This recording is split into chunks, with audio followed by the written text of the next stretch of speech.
सो hey everyone, आप सभी का फिर से स्वागत है मेरे चैनल क्रेजी एक्सप्लेनर में। तो आज हम फिर से आ चुके हैं बुक ऑफ एस्पर का एक नया एपिसोड लेके। जिसने पिछला एपिसोड नहीं देखा जाकर पहले वो देख लो, और जिसने देख लिया शुरू करते आज का ए वाला एपिसोड।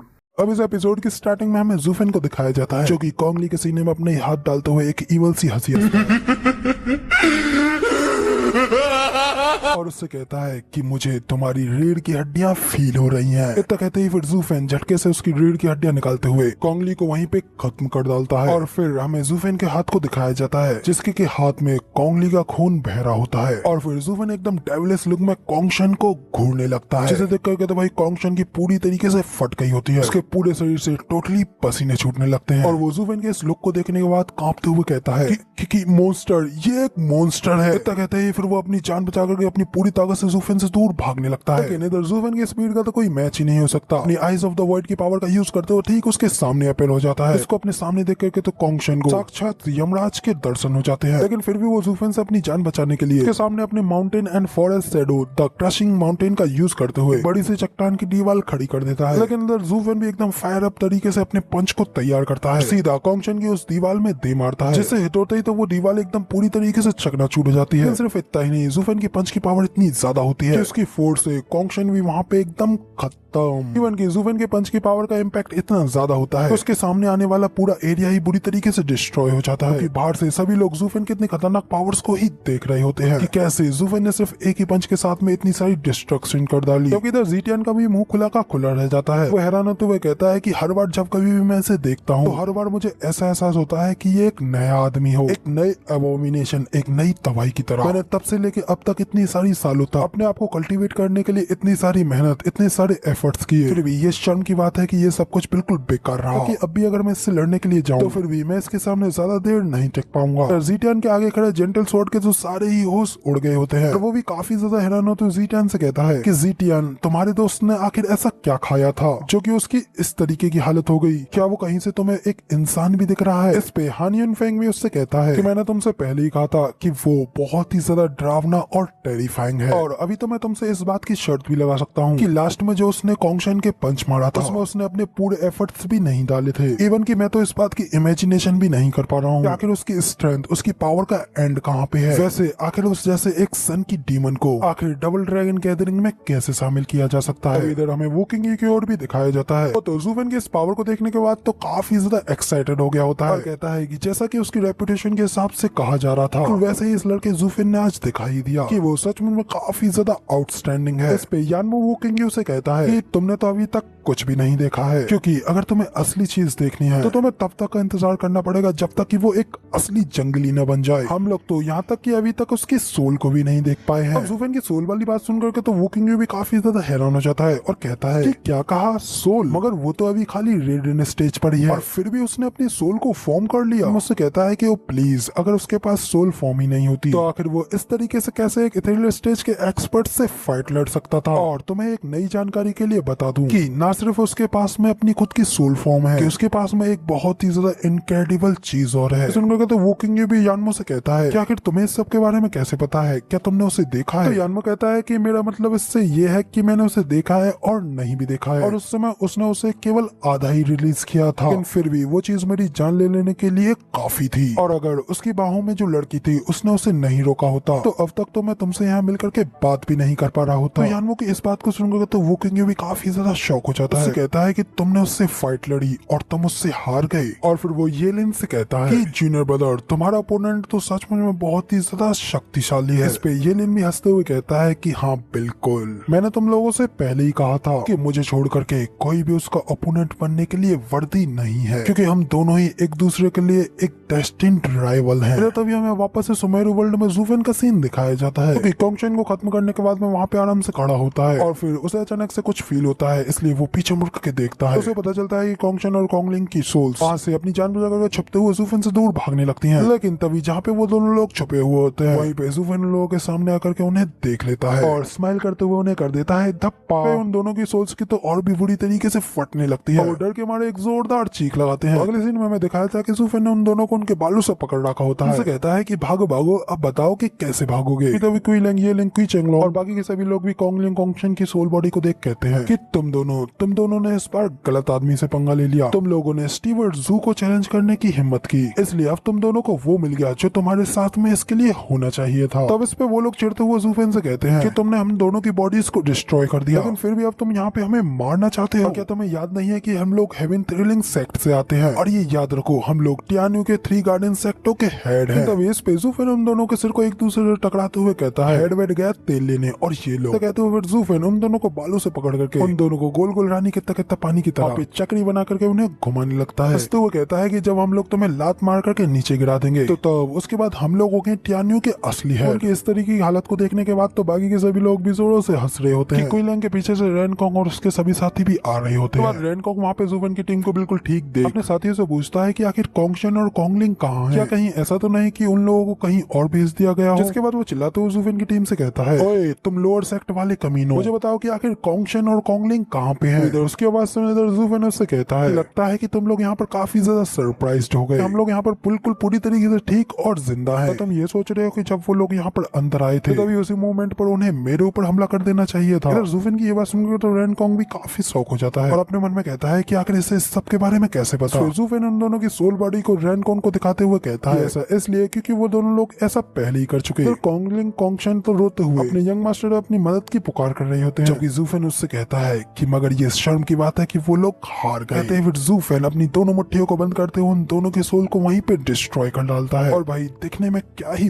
बैडस लग रहा होता है। तभी कॉन्गशन और कॉन्गलिंग की इस तरीके की बुरी हालत को देखने के बाद में तो रैनकॉन्ग की आंखें तो खोली की खुली रह जाती है और वो काफी ज्यादा शॉक हो जाता है। इस पे जूफेन उसे घूरते हुए उससे कहता है और अभी से यहाँ पे टियान्यू के 3 गार्डियन सेक्टों के हेड की पोजीशन को चेंज किया जाता है। और यंग मास्टर रैन, क्या अब तुमको अच्छे से समझ में आ गया फिर यहाँ पर हम दोनों में से बिल्ली कौन है और चूहा कौन है? जूफेन के इस तरीके के बैडस लुक को देख करके रैनकॉन्ग की तो यहाँ पर बुरी तरीके से फट गई होती है। वो वहाँ पे खड़ा खड़ा कांप रहा होता है और उसके शरीर से टोटली पसीने छूटने लगते हैं। जिसके बाद जूफेन उससे कहता है कि कल तुम्हारे शानदार व्यवहार को देखते हुए मैं तुम लोगों को एक चांस देने के बारे में सोच रहा हूँ। नियमों के अनुसार इस टीम बैटल के नियम ये है कि सुमेरो वर्ल्ड से बाहर निकलने का दरवाजा अब 3 घंटों के बाद खुलेगा। इसके बाद उसके रिजल्ट चाहे फिर कुछ भी हो वो फाइट वहीं पे खत्म हो जाएगी। तो क्या तुमने पहले ये मुझसे नहीं कहा था कि तुम इस एरिया से पहले ही काफी अच्छी तरीके से वाकिफ हो? इसलिए अब एक अच्छा चूहा बनो और अपने लिए छुपने के लिए एक अच्छी जगह तलाश करो, और अगर अगले 3 घंटों में हम लोग तुम्हें ढूंढ लेते हैं तो फिर तो ये बिल्कुल सही रहेगा कि तब बिल्ली को उसको खाना खाने का प्राइज मिल जाएगा।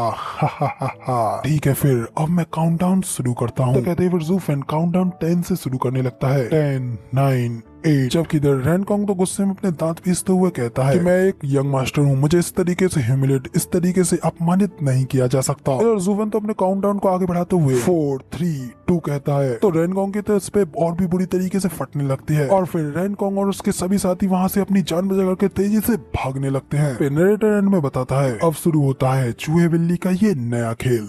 बाद बाहर से सभी लोग भी उस स्क्रीन के ऊपर उन सभी लोगों को इधर उधर भागता हुआ ही देख रहे होते हैं, जबकि ये सब कुछ देख करके जेंटल स्वॉर्ड भी कहता है मैं ये देख पा रहा हूँ कि सभी के सभी डिमोनिक कल्टीवेटर्स ही बिल्कुल सेम होते हैं। वो सभी के सभी अपने अंदर की बुराई का प्रदर्शन करने से बिल्कुल नहीं चूकते और जब भी मौका मिलता है वो दूसरे को हरास करने से कभी नहीं चूकते। तो तब इस पे हान यिन फेंग कहता है कि हाँ इसे ही तो एब्सोल्यूट पावर कहते हैं। और क्या आपको लगता है कि क्या आप अपने बराबरी के मैच में कभी ऐसा कुछ देख सकते हैं? तो इस पे जेंटल स्वॉर्ड कहता है कि हाँ ये बात तो बिल्कुल सच है। क्रुएल्टी तभी सामने आती है जब उनमें से एक पक्ष के पास में एक काफी बड़ा एडवांटेज हो, और मेरे ख्याल से ये सब कुछ एक्ट करके जूफेन बाकी के सभी लोगों को ये दिखाना चाहता है कि अगर कोई भी उसके साथ में किसी भी तरीके का खिलवाड़ करने की कोशिश करेगा तो वो चाहे कितना भी ज्यादा स्ट्रॉन्ग क्यों ना हो उसका हाल यही होगा। इस पे हान यिन फेंग उससे कहता है कि क्या तुम अब भी उसके रास्ते के बीच में खड़े रहोगे? तो तब इस पे जेंटल स्वॉर्ड कहता है कि अब परिणाम चाहे जो भी हो मुझे तो बस ये जान करके खुशी होगी कि मैं एक इस तरीके के एक्सपर्ट के साथ में फाइट लड़ पा रहा हूँ। तो जेंटल स्वॉर्ड की ये बात सुनकर तो हान यिन फेंग भी काफी ज्यादा हैरान हो जाता है। फिर अपनी आंखें बंद करते हुए अपने मन में कहता है कि एक हारने वाली लड़ाई लड़ने में मूर्खता है। हालांकि एक कल्टीवेटर जिसका कि नेचर नेचुरली तौर पर दूसरे के अगेंस्ट ही जाकर के खड़ा होता है, उसे हमेशा ही हार या जीत की परवाह किए बिना अपने अपोनेंट से लड़ना चाहिए और अपने आगे आने वाले किसी भी खतरे का सामना करना चाहिए। और अगर मैं इस तरीके से किसी मजबूत प्रतिद्वंदी से डरता हूँ तो आखिर मैं भविष्य में कल्टीवेशन के मार्ग पर कैसे आगे बढ़ पाऊंगा? तो अब अपने मन में ये सब सोचने के बाद में हान यिन जूफेन अपनी आंखें खोल करके देखता है और कहता है कि ऐसा लगता है कि मैं पहले कुछ गलत था। इसी के साथ में मैं वापस से स्क्रीन पर चल रहे उन सभी लोगों को भागते हुए दिखाया जाता है। तभी उस स्क्रीन के सामने एक जगह पर हमें दोनों एक्सीलेंटों को भी दिखाया जाता है। एक्सीलेंट हायरन तो एक्सीलेंट बाइमी से कहते हैं कि क्या तुम खुद ये नहीं देखना चाहते? तो एक्सीलेंट बाइमी कहते हैं कि मुझे ये सब देखने की कोई जरूरत नहीं है और अब ये सब कुछ बिल्कुल टेस्टलेस, बिल्कुल बकवास है। तभी इसी के साथ में यहाँ पे हमारा सीन चेंज होता है। अगले सीन में हमें दिखाया जाता है जूफेन वहीं पे सुमेरो वर्ल्ड में एक पेड़ से दूसरे पेड़ पर छलांग लगाते हुए तेजी से कहीं पे जा रहा होता है और फिर वो एक जगह पे रुकते हुए अपने मन में कहता है कि बहुत अच्छे, मेरे ख्याल से यही जगह वो जगह होनी चाहिए। इस मॉनिटरिंग अरे का ब्लाइंड स्पॉट होना चाहिए जहाँ पे कि कोई भी मुझे बाहर से नहीं देख सकता है। इतना सोचते फिर जूफेन अपने पास से अपना एक सीक्रेट स्टोन बाहर निकलता है और फिर उसके बाद में जूफेन उस स्टोन के ऊपर अपनी एनर्जी गैदर करने लगता है। इसके बाद वो स्टोन भी तेजी से ग्लो करने लगता है और फिर जूफेन को कुछ पता चलता है और फिर जूफेन अपनी आईज ऑफ द वॉइड की पावर्स को एक्टिवेट करते हुए कहता है और फिर जूफेन को एक दिशा के बारे में पता चलता है जिस दिशा की ओर जूफेन जाने लगता है। और फिर हमें थोड़ी देर बाद का सीन दिखाया जाता है जहाँ पे कि जूफेन काफी ज्यादा दूर तक उन पहाड़ियों के ऊपर उड़ता हुआ उन्हीं में से एक काफी ज्यादा ऊंची पहाड़ी के ऊपर जाकर के खड़ा हो जाता है और फिर उस पहाड़ी के ऊपर से उस सारे एरिया को देखने लगता है और फिर ये सब कुछ देखते हुए अपने मन में कहता है कि मैं ये जानता था कि यहीं पे वेस्टर्न लैंड की सीक्रेट माइन है और आखिर कौन जानता था कि उन्होंने इस माइन को यहाँ पर सील कर दिया होगा। इसलिए तो मैंने सभी लोगों का ध्यान भटकाने के लिए यहाँ पे ये चूहे बिल्ली का खेल स्टार्ट किया। और जैसा कि जीवुये ने कहा था कि पांचों भूमि के सीक्रेट माइंस के दौरे को हमेशा केवल उनके एंड पर ही किया जा सकता है और उनकी ज्यादातर ओट्स को तो काफी ज्यादा स्ट्रॉन्ग अरे के साथ में प्रोटेक्टेड किया जाता है जिसे कि केवल सीक्रेट डोमेन एक्सपर्ट के द्वारा ही रखा जा सकता है। लेकिन फिर आखिर मेरे अलावा ऐसा कौन होगा जो कि खुद को उड़ा करके इस मॉरल डोमेन में समा जाएगा और इतना ज्यादा नीचे गिर पाएगा। इसके अलावा सीक्रेट डोमेन में नीचे उतरने के रास्ते को बंद कर दिया गया है। यहाँ तक कि एक संत के लिए भी इसे तोड़ पाना काफी ज्यादा मुश्किल होगा, दूसरों की तो बात ही छोड़ दीजिए। और इस मामले में इसका आंसर इससे ज्यादा अधिक स्पष्ट नहीं हो सकता और मेरे ख्याल से ये सब कुछ 5 सीक्रेट बीस्टों से संबंधित होना चाहिए। तो कहते हैं फिर जूफेन नीचे की जमीन को छू करके इस सब चीजों की जांच करने लगता है और फिर आगे अपने मन में कहता है इस वॉल्टिंग गुंगबेंग ने यंग सेंगजी यानी कि गू सेंगटोंग को बंदी बनाते हुए कहा था कि मुझे बाकी के सीक्रेट बीस्टों की तलाश करनी होगी और ये सीक्रेट माइन इतनी ज्यादा कीमती है कि इसे मात्र 100 मीटर की दूरी पर ही दर्जनों मॉनिटरिंग अरे से घेर दिया गया है। और इस बात को तो मेंशन करने की कोई जरूरत ही नहीं है कि इस सब को सीक्रेटली तौर पर बिछाया गया है। लेकिन तुम्हारे लिए शर्म की बात है कि तुम लोग आज मुझसे मिले, क्योंकि जब बात कोई अरे सेटअप करने की आती है तो मैं इस चीज में तुम सभी लोगों का ग्रेट ग्रेट ग्रेट एंसेस्टर हूँ। कहते ही जूफेन अपनी आईज ऑफ द वॉइड की पावर्स को एक्टिवेट करता है और फिर आगे हमें देखा जाता है कि जूफेन उन सभी मॉनिटरिंग अरे से बचते हुए बड़ी तेजी से उस रास्ते की ओर ही जा रहा होता है। उनमें से कोई भी आंख, कोई भी अरे उसको डिटेक्ट नहीं कर पा रही होती है। उसके बाद जूफेन इसी तरीके से बड़ी तेजी से उस गुफा के अंदर भी चला जाता है। तब भी किसी भी अरे की नजर जूफेन के ऊपर नहीं पड़ पाती। जूफेन बड़े ही इजीली उस सीक्रेट माइन के अंदर एंटर कर जाता है। ये पूरी तरीके से चारों ओर से सीक्रेट स्टोन से घिरी पड़ी होती है। फिर तब जूफेन उन सभी स्टोन्स को देखते हुए अपने मन में कहता है कि ये सभी के सभी क्रिस्टल्स ही सीक्रेट स्टोन्स हैं जो कि सिर्फ इसी वेन में बनते हैं और इन सभी सीक्रेट माइंस को इतनी ज्यादा हाई कंसंट्रेशन सीक्रेट स्टोन्स के लिए टॉप ऑफ द वर्ल्ड अरे को कंडेंस करके बनाया जाना चाहिए। और अब मैं ये देखना चाहता हूँ कि आखिर ये एक्सपर्ट्स कौन है और आखिर वो इन सीक्रेट माइंस को प्रोटेक्ट करने के लिए किस तरीके की अरे फॉर्मेशन को सेटअप करते हैं। तो कहते हैं जूफेन उस गुफा में आगे की ओर बढ़ने लगता है। इसके बाद जूफेन इसी तरीके से आगे बढ़ते हुए एक जगह पे आकर के रुकता है और उसे अचानक से कुछ फील होता है, जिस वजह से जूफेन वहाँ पे साइड पे जाकर के छुप जाता है और अपने मन में कहता है, तो वहाँ से छुप करके देखते हुए कहता है कि लगता है कि यहाँ पर जरूरी कुछ हो रहा है। तभी जूफेन वहाँ पे छुप करके काफी सारी एनर्जी को एक जगह की ओर जाते हुए देख रहा होता है, जिसके बाद जूफेन उस डायरेक्शन की ओर देखता है जहाँ पे वो एनर्जी जारी होती है और फिर अपने सामने उस नजारे को देख करके जूफेन काफी ज्यादा शॉक हो जाता है और हैरान होते हुए अपने मन में कहता है कि ये तो एक सीक्रेट वेपन है। हमें उस वेपन को दिखाया जाता है जो कि एक स्वॉर्ड की तरह दिख रहा होता है। इसके पास से काफी ज्यादा सीक्रेट एनर्जी रिलीज हो रही होती है, जिसे देख करके जूफेन खुश होते हुए आगे अपने मन में कहता है कि इसे देखने के बाद तो मुझे ऐसा लग रहा है ये जरूरी कम से कम एक 6 ग्रेड का सीक्रेट वेपन है, सीक्रेट डोमेन का सबसे शक्तिशाली हथियार। और जब मैं पहले 8 एम्परर्स का ग्रेट लीडर था तब भी मैं सिर्फ एक 3rd ग्रेड का सीक्रेट वेपन ही रिफाइन कर पाया था, लेकिन मैंने ये कभी नहीं सोचा था कि इस सब के बाद में मुझे इस छोटी सी दुनिया में इस तरीके की चीज देखने को मिलेगी। ये तो बिल्कुल मेरे इन 2 जन्मों का सपना है। सचमुच अब तो ये डबल ड्रैगन गैदरिंग मेरे लिए बिल्कुल भी वेस्ट ऑफ टाइम नहीं निकली। तो कहते हैं जूफेन धीरे धीरे उस वेपन की ओर आगे बढ़ने लगता है और फिर उस वेपन के साइड पे खड़े होते हुए उससे कहता है, हाय मैं ये अच्छी तरीके से जानता हूँ कि तुम सभी सीक्रेट वेपन्स के पास में अपनी खुद की कॉन्शियसनेस होती है, इसलिए मुझे पता है कि अब तुम मेरी सभी बातों को समझ रहे होगे। और जरा देखो तो सही इस जगह को, ये जगह कितनी ज्यादा नम और उदास है, यहाँ तक कि इस जगह के ऊपर कभी सूरज की रोशनी भी नहीं पड़ सकती। तो क्या तुम हमेशा यहाँ पर हर दिन बैठे बैठे बोर्ड नहीं हो जाते? इसलिए क्यों ना तुम बाहर जाकर के खेलने के लिए मुझे ज्वाइन कर लो। तो जूफेन की ये बात सुनकर तो वो वेपन गुस्से में भड़कते हुए अपने ऑरे को तेजी से रिलीज करने लगता है। तो ये देख करके जूफेन उसे शांत कराते हुए कहता है कि रुको रुको, मेरा तुम्हें लेकर करके कोई बुरा इरादा नहीं है, ना ही मैं तुम्हें यहाँ से अपने लिए ले जाना चाहता हूँ। और मैं ये भी अच्छी तरीके से जानता हूँ कि सीक्रेट वेपन्स को चमकने के लिए और अपनी एनर्जी को फिर से भरने के लिए सीक्रेट स्टोन्स की जरूरत होती है। तो मेरे पास भी उनमें से बहुत सारे हैं। जुफिन अपने पास से कई सारे सीक्रेट स्टोन्स को निकाल कर उस वेपन को दिखाते हुए कहता है, देखो मैं अपनी अंगूठी से भी तुम्हारी एनर्जी वापस से भर सकता हूँ, और इस सब में बस डिफरेंस इतना रहेगा, तुम तब जब चाहे तब अंदर बाहर आकर के जितना चाहे उतना इधर उधर घूम सकते हो। तो बताओ क्या तुम खुद से मेरी इस रिंग को चेक करना चाहोगे? तो कहते ही जुफिन अपने उस रिंग वाले हाथ को उस वेपन की ओर आगे बढ़ाता है और इससे कहता है कि अगर तुम्हें ये पसंद नहीं आता है तो तुम इससे बाहर आने के लिए खुद से बिल्कुल फ्री हो, कि वैसे भी तुम एक सीक्रेट वेपन हो और मैं तुम्हें इस तरीके से लॉक करके नहीं रख सकता। तो जुफिन की ये सारी बातें सुनने के बाद तो वो वेपन भी शांत होने लगता है, जिसे देख करके जुफिन भी उस सीक्रेट वेपन के सामने अपने हाथ को काफी ज्यादा करीब ले आता है। तभी जुफिन की सभी एनर्जीज अपने आप से आउट ऑफ कंट्रोल होने लगती है और फिर जुफिन का किलिंग का हैंड, उसकी ब्लू अशुरा फ्लेम्स, उसकी पर्पल लाइटनिंग का सब कुछ खुद ब खुद रिलीज होने लगता है, जिसे देख करके जुफिन भी काफी ज्यादा शॉक होते हुए कहता है कि ये क्या। ये सब देख करके तो वो वेपन भी खतरे को भांप लेता है और गुस्से में फिर से अपनी पावर्स को रिलीज करता है। साथ ही पीछे हटते हुए जुफिन के ऊपर एक पावरफुल स्लैश अटैक करता है, जिसे अपनी ओर आते हुए देख करके तो जुफिन भी जल्दी से उसे रोकने के लिए उस स्लैश अटैक के सामने अपने किलिंग के हैंड को ले आता है। लेकिन तब जुफिन ये देख करके काफी ज्यादा शॉक हो जाता है कि उस वेपन के स्लैश अटैक की वजह से जुफिन का पावरफुल किलिंग का हैंड भी इंजर्ड हो जाता है। तो इससे तो जुफिन के भी पसीने छूटने लगते हैं और वो कहता है तो इम्पॉसिबल है, किलिंग का हाथ भी इसके अटैक से इंजर्ड हो गया। अगर वो तो सिर्फ और सिर्फ एक स्वॉर्ड एनर्जी थी, लेकिन फिर भी वो एक सीक्रेट बीस्ट की बॉडी में घुस करके उसे जख्मी करने में कामयाब हो पाई। व्हाट द फक, आखिर इस अर्थ पे ये सब क्या चल रहा है? सचमुच में एक 6 ग्रेड का सीक्रेट वेपन इतना ज्यादा स्ट्रॉन्ग हो सकता है? तो वो स्वॉर्ड जुफिन को जख्मी करने के बाद भी नहीं रुकती और इस बार वो खुद जुफिन के ऊपर अटैक करने के लिए आगे बढ़ती है, जिसे कि अपनी ओर आते हुए देख करके तो जुफिन भी और भी ज्यादा शॉक हो जाता है और घबराते हुए कहता है कि नहीं, मैं अभी इससे फाइट नहीं लड़ सकता, इसलिए मुझे अभी इस अटैक को डॉच करके यहाँ से भागना होगा। तो कहते ही जुफिन आइज ऑफ द वॉइड की पावर का यूज करते हुए जल्दी से वहां से गायब होते हुए स्वॉर्ड के अटैक को डॉच कर लेता है और वापस उसी जगह पर छुप करके जहाँ से कि जुफिन पहले स्वॉर्ड को देख रहा था, वहाँ पे जुफिन स्वॉर्ड से बचते हुए गुस्से में खड़ा हो जाता है, क्योंकि वो स्वॉर्ड अभी भी जुफिन को इधर उधर अपनी ओर पास देख रही होती है। और तभी इसी तरह इधर उधर देखने के बाद में उस स्वॉर्ड को जुफिन का पता चल जाता है, इसलिए वो जुफिन की ओर पॉइंट करती है। तो तब उस स्वॉर्ड को अपनी ओर पॉइंट करता हुआ देख करके तो जुफिन फिर से शॉक हो जाता है, कहता है कि डैम इट, उसने मुझे देख लिया। अभी साथ ही वो स्वॉर्ड बड़ी तेजी से जुफिन को अटैक करने के लिए आगे बढ़ती है, लेकिन जुफिन भी अपनी स्पीड के साथ में स्वॉर्ड को डॉच कर लेता है, लेकिन आगे वो स्वॉर्ड फिर से घूमते हुए जुफिन के ऊपर अटैक करती है। मगर इस बार भी जुफिन बड़े ही कूल अंदाज में उस स्वॉर्ड के अटैक को मक्खन की तरह डॉच कर लेता है, लेकिन अब स्वॉर्ड का टारगेट तो सिर्फ और सिर्फ जुफिन ही होता है, इसलिए वो फिर से ऑटो लॉक लगाते हुए जुफिन के पीछे से रॉकेट की तरह आते हुए उसके ऊपर अटैक करती है। जुफिन फिर से आइज ऑफ द वॉइड की पावर का यूज कर उस स्वॉर्ड के अटैक से बच जाता है और फिर तेजी से अपने जख्मी किलिंग के हाथ को पकड़ करके वहां से तेजी से भागने लगता है। इस बार उस स्वॉर्ड से बचते हुए यहाँ पर जुफिन के भी पसीने छूटने लगते हैं, इसलिए फिर जुफिन भी अपने दांत पीसते हुए अपने मन में कहता है कि अगर मैं इस केव से बच करके बाहर नहीं निकल सकता तो फिर तो मैं और भी ज्यादा बड़ी मुसीबत में पड़ जाऊंगा। अगर उसके बाद में मुझे मॉनिटरिंग अरे ने भी ढूंढ लिया तो,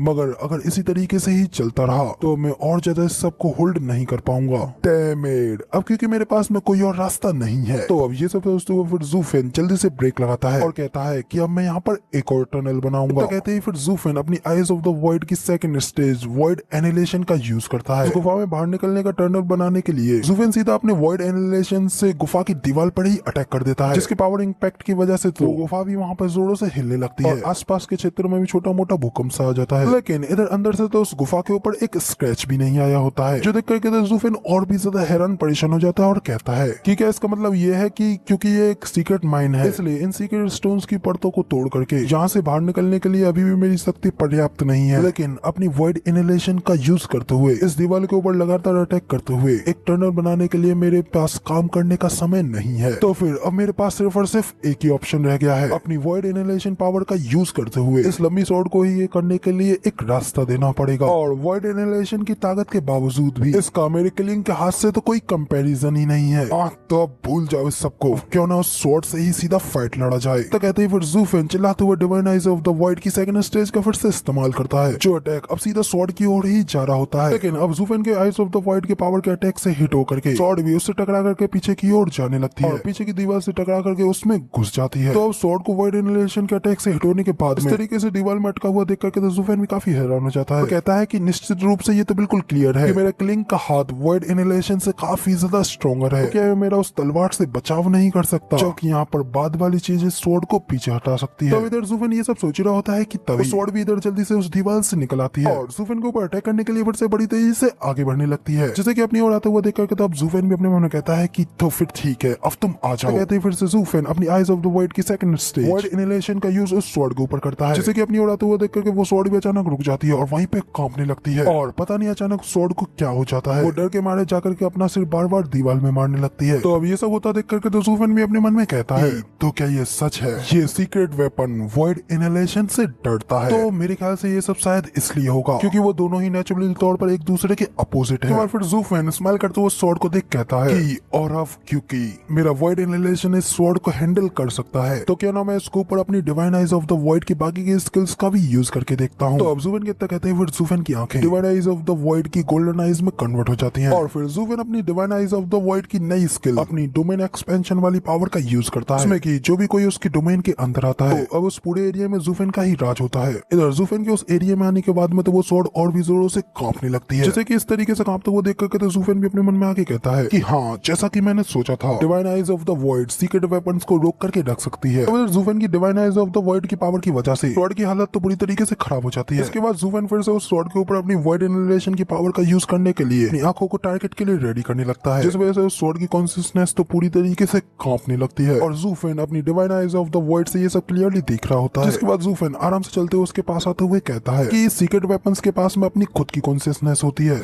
क्योंकि तुम मेरे साथ में काम नहीं करना चाहते और तुमने मुझे मारने की भी कोशिश की है इसलिए अब तुम्हें अपने कॉन्सियसनेस में आने की कोई जरूरत नहीं है। तो कहते हुए ज़ूफेन हल्की सी डेविलिश स्माइल पास करते हुए अपने ब्लडी बेबी को रिलीज करता है और उससे स्वॉर्ड की ओर इशारा करते हुए कहता है कि अब तुम जाओ। ज़ूफेन के इतने ऑर्डर मिलते ही ब्लडी बेबी तो बड़ी तेजी से आगे बढ़ता है और अब क्योंकि स्वॉर्ड कांप रही होती है और अपनी पावर का यूज नहीं कर पा रही होती है इसलिए ब्लडी बेबी बड़ी ही आसानी से उस स्वॉर्ड के अंदर समा जाता है। के बाद ज़ूफेन का ब्लडी बेबी उस स्वॉर्ड के ऊपर अपना पूरा कंट्रोल कर लेता है और फिर जैसे ही ज़ूफेन का ये काम कंप्लीट हो जाता है ज़ूफेन उस स्वॉर्ड को बदलने के लिए अपनी डिमोनिक ट्रांसफॉर्मेशन आर्ट का यूज करने लगता है जिस वजह से ज़ूफेन के ब्लडी बेबी का ऑरा चारों ओर से उस सीक्रेट स्वॉर्ड को घेर लेता है और धीरे धीरे वो ऑरा पहले बाहर से उसके हाथों के ऊपर कब्जा करने लगता है और फिर उस सीक्रेट स्वॉर्ड की सारी बॉडी ही डिमोनिक ऑरे से कवर हो जाती है। और फिर अब ज़ूफेन की डिमोनिक ट्रांसफॉर्मेशन आर्ट के कंप्लीट हो जाने के बाद में ज़ूफेन अपने क्लिंग के हाथ को आगे बढ़ाता है और उस स्वॉर्ड के पेटे को पकड़ करके अपने हाथ में उठा लेता है और फिर ज़ूफेन अपने एकदम कूल अंदाज में उस स्वॉर्ड को अपने हाथ में पकड़ करके अपने ऑरा को रिलीज करते हुए डेविलिश से लुक में कहता है कि तो